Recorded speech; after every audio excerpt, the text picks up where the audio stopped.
What's going on, everybody? Alex here with Engcon's Landscaping and Excavating. Hope you guys are all doing well. Excited to be back here making some more videos. It feels like it's been forever. I know it's been quite a while. So happy to be back, happy to be making this video. And on today's video, we got a quick retaining wall time lapse.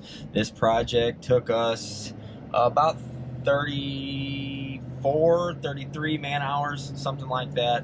So we were there for majority of a day, and then we came back another day just for a couple hours to finish up. So that's what we got on this one. It is Versalock natural or Versalock gray blocks that we're using, just regular 6-inch block.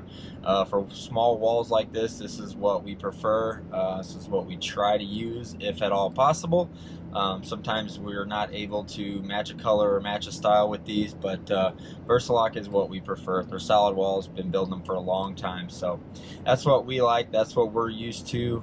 It's kind of our standard. So anyway, we're gonna jump right into it, and then I'm gonna pop in and out of here and just give some little tips and tricks and kind of try to explain what we're doing here. But like I said, small Versalock retaining wall time lapse. Here we go.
Alright guys, so this wall is very old, the one we're tearing out here. It's been here for about 30 years. It was railroad ties. Railroad ties did seem to be the popular option back in the day.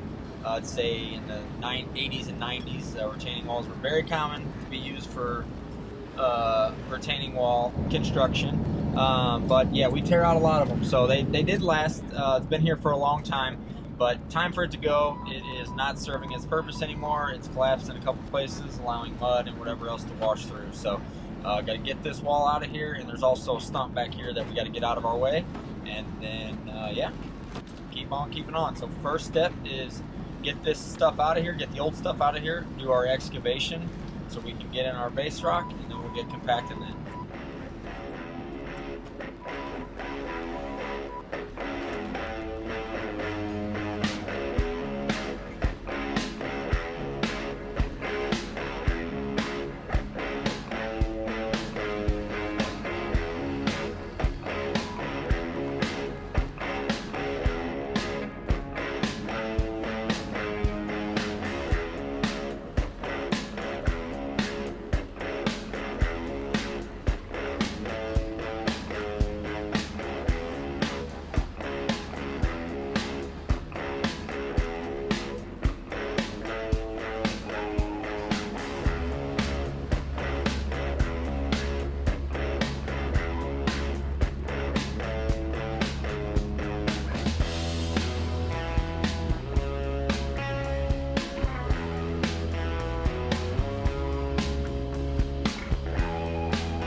once we get all this compacted here, we'll go ahead and set our blocks out.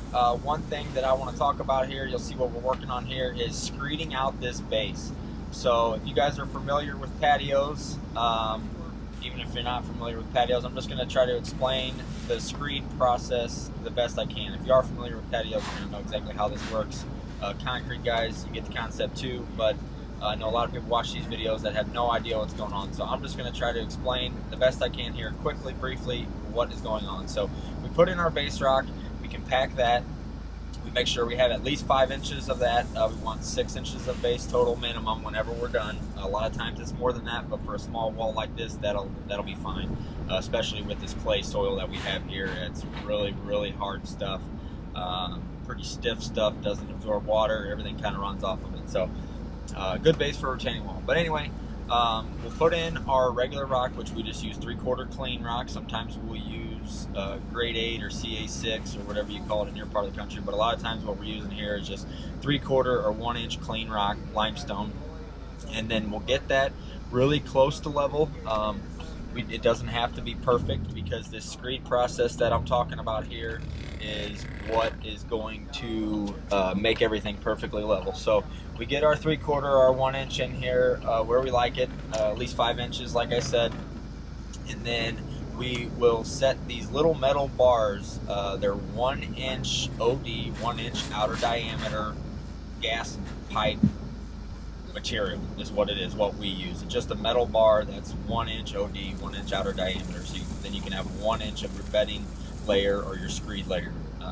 So then we'll set these little bars in here, and they're wider than what the blocks are. So our blocks are 12 inches deep, so we need minimum 12 inches. What you have to have is 12 inches. So we go 18 or 20 for our screed bed, just to make sure that we have a little bit extra front and back for a little bit of play there. So we've got these 18-inch gas pipes cut. We'll set those in there, and then we set the top of the pipe with our laser level. So you'll see here, we're going through, we're setting the pipe in, and then there's a guy on the ground with a hammer tapping that pipe, or with a little bit of rock raising that pipe up a hair if need be, and then you've got the laser on top of that pipe. So we set all of our pipes this way, and then we've got a 6-foot screed bar here that we can screed this off with. So basically what we're doing is setting 2 pipes, and we basically get 4 points off of the laser. You get a front of the pipe, back of the pipe on the laser, make sure that's where you want it. And then that one's done, go to the other one, do the same thing, front of the pipe, back of the pipe, and then you can screed that off 6 foot at a time, and you know that section is perfectly level, because you're setting your screed bar on top of those 2 pipes and you're dragging it back. So whenever you're done, what is left is exactly where you set that laser, if that makes sense. And I know for you hardscape guys that you don't need that explanation, but I'm just trying to help the newbie, or help the guy that is just watching, guy or gal that's watching this for entertainment, just to know what's going on here. So this is the most tedious part of the whole process right here, between this and getting the excavation. Make sure you're down deep enough in your soil whenever you do your excavation. Of course, that is very important too, to make sure you get your proper and equal base. But this, I would say, is the most tedious part. This part, if you mess this up, your wall will not be level no matter what you do. So we used to just go block by block and level them that way. We would get everything really close with the laser, and then we would just go block by block leveling them. And to be frank, that is frustrating, and it takes forever. So when we started screeding out our bases for our walls like this, it really changed the game for us, and just simplified things and expedited the whole process, really. But we love doing it this way. We've been doing it this way for 4 or 5 years now, and there's no problem. So what we're screeding on here is 1/4 inch chips or chat. Sometimes we'll use 3/8, but we try to use 1/4 if we can. It's a little finer, a little easier to work with. So that is what we use there as that bedding layer. But once you get this base layer down, you'll see here, we can start rocking and rolling.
as you can see here, once we get stacking, it goes quick.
So for this corner right here, this is what you call an inside corner. And for one of these, what you want to do is make sure all your blocks are overlapping where you have everything crossed where it actually meets, where the two walls meet in the corner.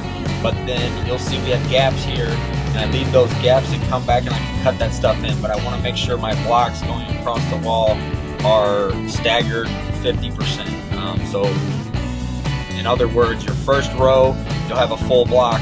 Do your second row, you want to start that second row full block exactly halfway in that first block, so your seams are 50% of the block.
Alright, ladies and gents, that is about all we have for this video. Hope you guys enjoyed this one. If you did, be sure to give it a big thumbs up. let me know down in the comments that you made it all the way through this video, and we're gonna try to get some more videos, some more consistent content coming out. To be perfectly honest, a lot of my video content equipment, my computer included in that, was just out of date. Got to a point where my computer was so old and so out of date that it would not allow me to upload my GoPro clips from the new GoPro that we got this year. So yeah, so that was part of my dilemma in not posting recently, just that and being busy. Got a 2.5-year-old son now, and I've got another one on the way. We're due with our second boy in January, so gonna be a family of 4 here coming up, plus our dog Gus. Can't forget about Mr. Gus. So just a lot going on, but I do want to make more videos. I do plan to make more videos, and that's why about a week and a half ago, I invested a bunch of money and got all the stuff that I need to keep rolling and pick up where we were a couple years ago, making consistent videos. So that's where we're at, guys. Hope you enjoyed it. Again, let me know down in the comments if you made it all the way through. Let me know what you thought of this video. If you have any questions, leave those down there as well, and I'll be sure to get those answered. All right, guys, take care. I'll see you in the next one.